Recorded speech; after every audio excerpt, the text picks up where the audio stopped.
네, 안녕하십니까. 제3회 소크라테스의 죽음, 이용훈 교수와 조정래.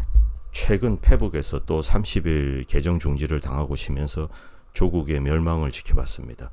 이런 사건은 기자들이 뉴스를 캐와서 국민들에게 알리는 작업이 중요하기 때문에 저같이 코멘트 다는 사람들은 당분간 구경만 하는 것이 좋다고 생각합니다. 사필 규정이라 땅콩 씹으면서 지켜봤는데 세 가지 중요한 사건이 저를 다시 일깨웠고 오랫동안 생각했던 유튜브로 밀어넣었습니다. 첫 번째는 일개 외무부 차관이 해리스 미국 대사를 불러서 초치한 사건입니다. 한마디로 문재인이 미국에 이빨을 드러낸 사건인데요.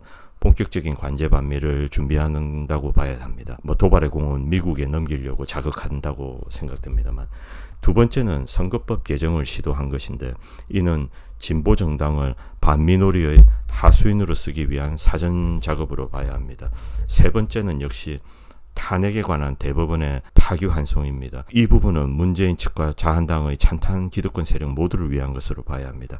결국 적들은 건재하고 여전히 나라를 납치할 궁리만 하고 있습니다. 반일종족주의의 출간, 정치적인 이익을 위해 거짓말을 서슴지 않는 병적인 사기꾼이 가득한 대한민국이란 나라에서 가공된 역사적 진실로 증오와 맹목적 민족주의를 팔아 돈을 챙기는 조정래 부류의 모사꾼들이 판을 치는 시기에 반일종족주의란 책이 툭 튀어나왔습니다. 책의 내용은 어찌 보면 단순합니다. 그동안 가려져 왔던 일제시대의 실제했던 사회상을 보여주는 것입니다. 그러나 그 의도는 대단히 도발적입니다. 특히 아침에 눈만 뜨면 오늘은 어떤 거짓말을 해서 적을 해치고 군중을 선동할까 고민하던 좌익들에게 거짓말 좀 그만해라고 옆에서 누가 소리치는 격입니다. 만주 소련 접경 지역에서 마적질과 소련군 앞잡이하던 인간들이 반도내 식민지 백성으로 살아가던 모든 국민들을 죄인으로 만들고 들어와서 주인 행세하려고 만들었던 논리, 그 1번을 악마화하고 기존에 반도내에 살았던 국민들은 부역자에 지나지 않는다. 이런 논리를 그대로 차용하고 발효시켜 증오의 사관을 만든 것이 이 좌익들의 정치 논리의 바탕을 이룹니다. 이의 허구성을 정면에서 문제를 제기하니 그 병적인 거짓말장이들은 눈에 흰자를 굴리면서 입에 거품을 물고 이빨을 드러냅니다. 이용훈 교수는 아리랑의 학살 내용은 거짓이라 하고 이렇게 따로 유튜브에서 방송하셨습니다. 근데 이제 조정래, 매국노와는 할 말이 없다. 사실에 대한 답변을 하지 않죠. 그리고 조정래, 반일종족주의 이용훈에게 친일파 민족 반역자라는 비난을 퍼붓습니다. 이용훈 교수는 조정래는 민족주의에 기대지 말고 나와서 사실에 대해서 이야기하라고 얘기했었습니다. 조정래는 극기야는 이용훈 반일종족주의, 이스라엘이면 사형 이런 극언도 서슴지 않습니다. 이용훈을 깜빵에 보내야 한다는 등 이런 궤변들을 늘어놓고 있습니다. 이번 방송에서는 작금의 사태에 대한 개인적인 생각을 전달하려고 합니다. 제가 한 15년 전에 읽었던 책인데 최근에 집에 굴러다니는 걸 우연히 주워서 몇 페이지 보다가 끝까지 다 읽고 무릎을 쳤습니다. 저자의 이름은 조셉 피퍼. 젊은 시절 1, 2차 대전이 거치는 고통을 겪었던 독일의 카톨릭 철학자입니다. 주로 이제 고대 중세 철학자로 명성이 있는 사람인데 이 미국에서 오래전에 출간된 책으로 제목은 Abuse of Language and Abuse of Power. 그 전문적인 철학도가 아닌 일반 대중에게도 대단히 큰 영향을 준 책입니다.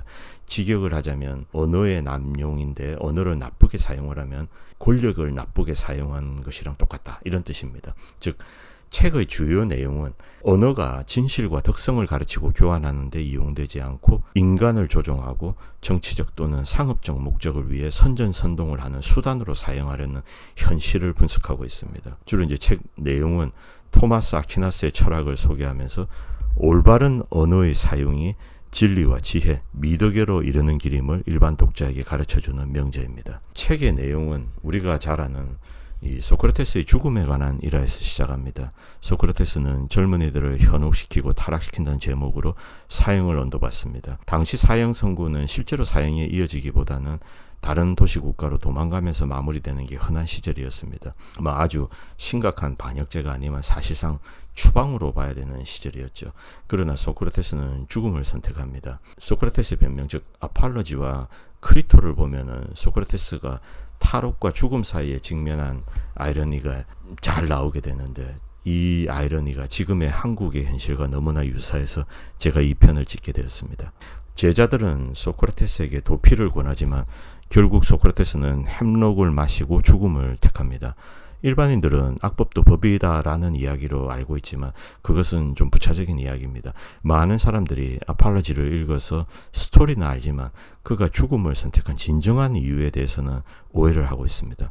소크라테스가 죽음을 택한 이유는 언어를 실제 하는 것에 일치시켜야 한다는 것을 알리고 싶었던 것입니다. 즉 우리가 말하고 생각하는 것은 실제로 존재하는 것을 반영하는 것이어야 하고 이렇게 했을 때만 우리가 진리와 선에 도달할 수 있다는 것을 알리고 싶었던 거죠. 그는 스스로를 지혜를 사랑하는 자로 부르면서 아테네 거리에서 모든 이들과 대화와 논쟁을 통해서 진리가 존재하고 신화 속의 도덕과 선이 진실임을 가르치고 다녔습니다.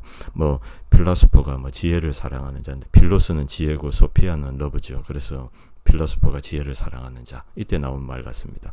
그는 아테네라는 도시국과 서약을 맺고 재판에 출석하면서 판결이 나오고 형벌이 언어로 발표가 되면 그 언어에 일치하는 행동을 해야 하는 아이러니에 직면했습니다. 그리고 이 행위는 대단히 정치적인 행위였고 소크라테스는 고도의 정치적인 목적에 의해 독배를 선택한 것입니다. 부당한 죽음을 받아들이는 것이 도덕적으로 바른 일인가? 저는 모르겠습니다. 많은 사람들은 동의하지 않을 것이고 이 논란이 많은 죽음을 그가 선택한 이유가 과연 무엇일까요? 배경이 중요한데 당시 그리스는 소위 소피스트라는 말장난꾼들이 지배하는 세상이었습니다. 지혜를 가르쳐준다고 정치가와 부자들의 빌부터 호의호식하면서 말싸움에서 이기는 법을 가르쳐 주었습니다. 이들은 무지몽매한 자들이 아니고 고급 교육을 받은 대단한 지식인들입니다. 당신은 온갖 현란한 기교와 거짓말로 상대를 농락하고 참을 거짓말로 둔갑시키고 무죄를 유죄로 만들고 존재하는 것을 없는 것으로 만들고 거짓을 참으로 만드는 궤변을 늘어놓는 자들의 시대였습니다. 재판과 정치에 직접적인 영향을 끼치며 돈과 권력을 위해서 사회의 근간을 뒤흔드는 짓을 서슴지 않는 자들의 시대로 만들어버렸습니다. 고대 히랍 신화의 위대한 교훈과 영웅들의 정신은 조롱거리로 타락했고 도덕과 진실, 참이 붕괴하는 사회가 되어 개판이 되어갔습니다. 당시 아테네인들은 이런 교묘한 언어 조작으로 정적들을 해치고 권력을 탐했습니다. 소피스트에게 언어라는 것은 적을 이기기 위한 수단일 뿐입니다. 언어를 마음대로 조작하고 왜곡하고 비틀어 적의 논리를 부수고 전리품을 챙겼습니다. 그리스를 민주주의의 발상지라고 이야기하나 실상과는 좀 거리가 있었습니다. 비슷한 권리를 가진 시민들, 당시 특권계층들이 다수결로 힘의 대결을 하는 전장이었습니다. 총칼이 아니라 다수결의 힘이 곧 정의가 되는 시대였습니다. 다수결을 모으기 위해서는 결국 군중을 선동을 했어야 됐습니다.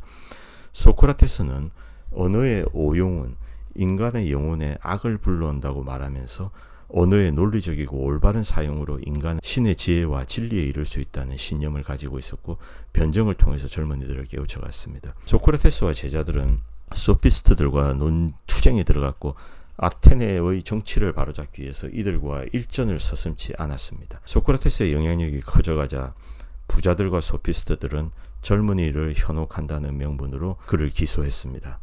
당시 소피스트들의 가장 뚜렷한 주장은 이 세상에는 도덕도 진실도 정의도 존재하지 않고 무도덕, 무진실, 힘의 지배만이 현실이며 고대의 신화의 영웅담은 환상일 뿐이며 교훈과 미덕을 강교한 논변으로 부정했습니다. 결국 정적들에 의해 사형을 언도받은 소크라테스, 그가 죽음을 선택한 변명을 우리가 곱씹어볼 필요가 있습니다. 그는 4가지 중요한 이유를 들었는데 2가지는 신의 지혜를 추구하고 깨닫고 전달하는 도구로 자신을 정의하고 언젠가 사라지는 인간으로서 죽음을 회피하지 않겠다는 것, 그리고 사후 세계가 있다면 신과 선인들을 만나 답을 구하고 싶다는 비교적 종교적인 내용이었습니다. 죽음을 자연의 한 과정으로 받아들이고 두려워하지 말라는 가르침을 해왔기에 자신의 생각과 종교적 믿음에 연유한 것이라 여기서는 다루지 않도록 하겠습니다. 이 방송에서 나머지 2가지 이유를 다루고 싶습니다. 아테네 시민들이여, 여러분들에게 감사를 드리며 나는 여러분의 친구입니다. 그러나 저는 여러분들보다 신에게 복종하고 마지막 숨이 다하는 날까지 지혜를 추구하는 것을 멈추지 않겠습니다. 죽음이나 다른 어떤 공포에도 굴복하지 않고 타인들과 함께 성찰하면서 지혜를 추구하는 자로 살아가는 것이 신의 명령이라 생각합니다. 당시 대부분이 선택했듯이 간수를 매수하고 탈옥해서 다른 도시로 도망가서 살 수 있는데 이를 거부했습니다. 이 경우 조용히 은둔해서 살아가야 되는데 소크라테스는 그럴 자신이 없었습니다. 어느 곳을 가더라도 어떠한 상황이 되더라도 타협하지 않고 다른 사람들과 진리를 추구하는 대화를 이어가리라 직시했고, 도피를 하게 될 경우 자신이 말했던 모든 진실들이 조롱거리가 될 것임을 예감했습니다. 지혜를 사랑하는 자로서 운명과 행동을 일치시켜야 하는 아이러니에 직면한 거죠. 철학자로서의 운명의 아이러니, 크리토에서 그는 제자들에게 잘 설명하고 있습니다. 두 번째 이유는 진실과 말을 일치시켜야 하고 자신의 말과 행동을 일치시켜야 한다는 의무감입니다. 소크라테스는 이 세상에는 참과 진리가 있으며 우리가 언어를 효과적으로 사용하면 진리에 이를 수 있다고 믿었습니다. 그는 대화와 논리적 언어구사, 변정, 신이 부여한 이성으로 진리에 이를 수 있다고 믿었고 이를 추구하는 것을 자신의 운명이라고 여겼습니다. 여기서 소크라테스의 유명한 말, 언어의 오용은 인간의 영혼에 어떤 악을 불러온다, 이런 말이 나옵니다. 히라버 번역은 조금 감성적으로 포장되어 있어서 거짓은 인간을 타락시킨다고 번역이 되는데, 원어는 이 언어를 잘못 사용하게 되면은 인간의 영혼에 어떤 악이 찾아온다라는 뜻이랍니다.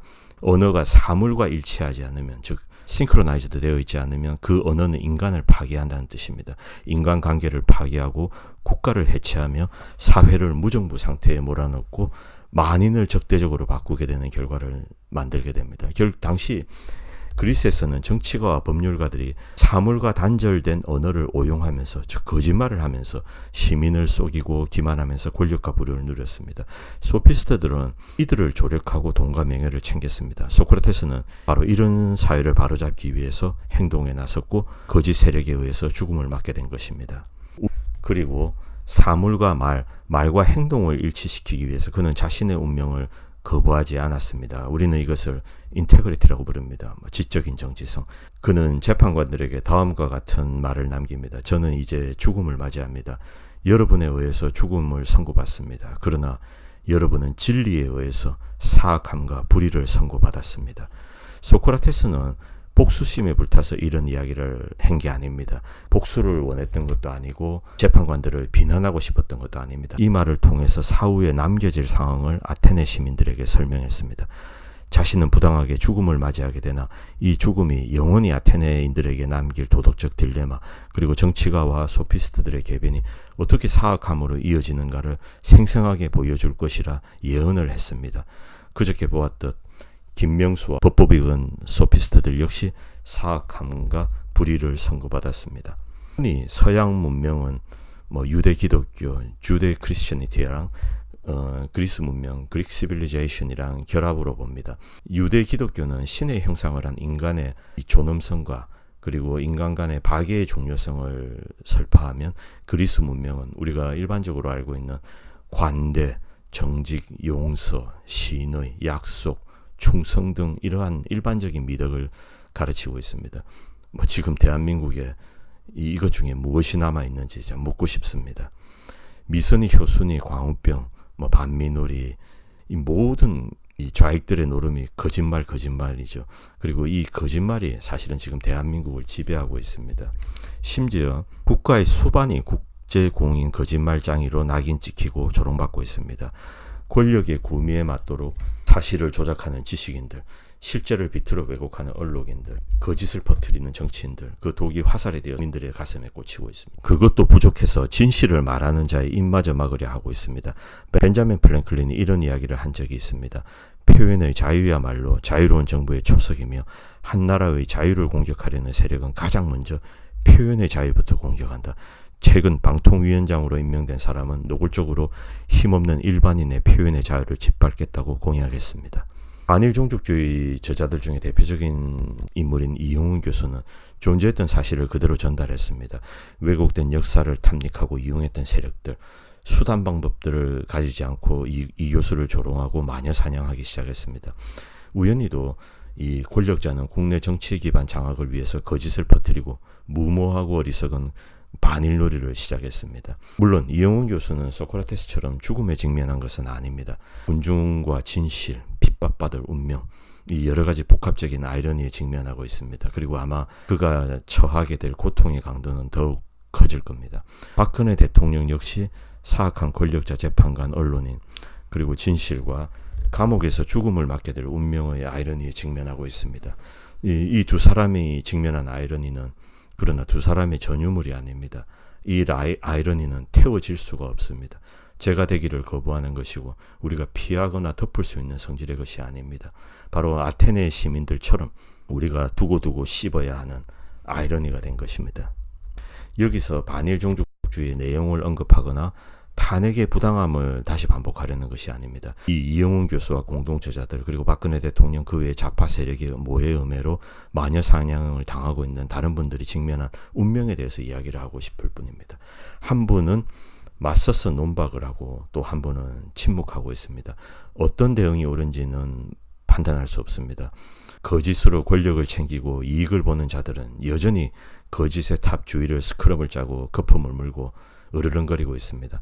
원하든 원하지 않든 남아있는 국민들 역시 이 거대한 거짓과의 싸움에 끌려들어왔습니다. 지적 정직성과 참과 거짓을 구분하는 양심의 문제이기도 하지만 만약에 우리나라가 이 거짓의 세력의 손에 넘어간다면 이 나라는 필히 멸망하게 됩니다. 후손을 위한 미래 따위는 존재하지 않습니다.